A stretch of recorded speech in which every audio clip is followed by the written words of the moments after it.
আজকে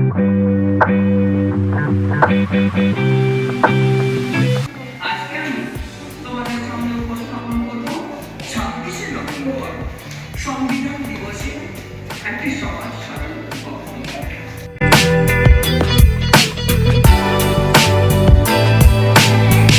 26শে নভেম্বর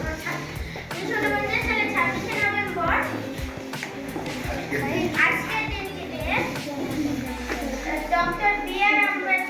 আম্বেদকরের নেতৃত্বে সংবিধান ধন্যবাদ।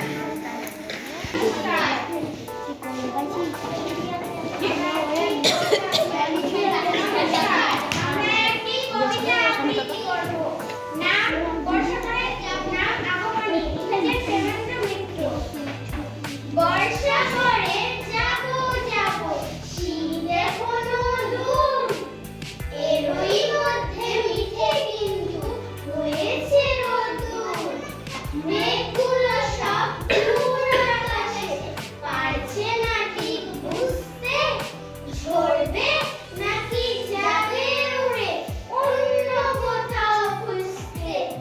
থেকে থেকে তাই কি শুনি বুক কাঁপানো ডাক, হাতটা যতই হোক না জবর মধ্যে ফাঁকির ফাঁক। আকাশ বাতাস আনবো না আর শুনে কোন ধ্বনি তার আগমনী। নমস্কার। আকাশ আমায় শিক্ষা দিল, মোরা হতে পারি যে কর্মী হওয়ার মন্ত্র আমি বায়ুর কাছে পাই রে। পাহাড় শিখার তাহার সমান, ওই যেন ভাই মৌল মহান। বিরাট খাতায় পাঠ্য যেসব পাতায় পাতায় শিখছি সেসব কৌতূহলে। আজ সারাদিন গাছের পাতে করবো লুটোপুটি, বন্ধু হব সবুজ পাতা দিঘির জলে কাটবো সাঁতার। বিকেল বেলা খোলা মাঠে মাখবো গায়ে হাওয়া, হয়তো আবার হতে পারে নদীর জলে নামা।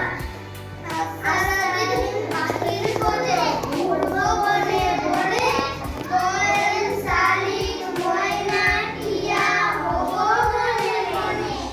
পাখির মতো যেতে করবো লুটোপুটি। প্রথম মেরুদণ্ডী প্রাণী Good. পৃথিবীর প্রথম মেরুদণ্ডী প্রাণী। এবার নেক্সট প্রশ্ন, সবাই রেডি? পৃথিবীর প্রথম মেরুদণ্ডী প্রাণী হলো মাছ। নেক্সট এদের মধ্যে কোন প্রাণী উভয়লিঙ্গ? ঝাড় পোকা, কচ্ছপ, উই পোকা, সাপ।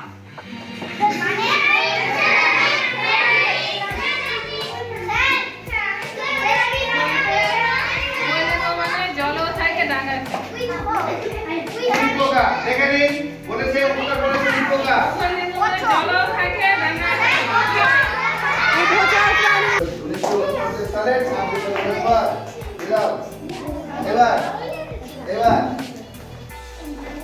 সংবিধান দিবস তো 1949 সালের 26শে নভেম্বর রচিত হয়ে গেল।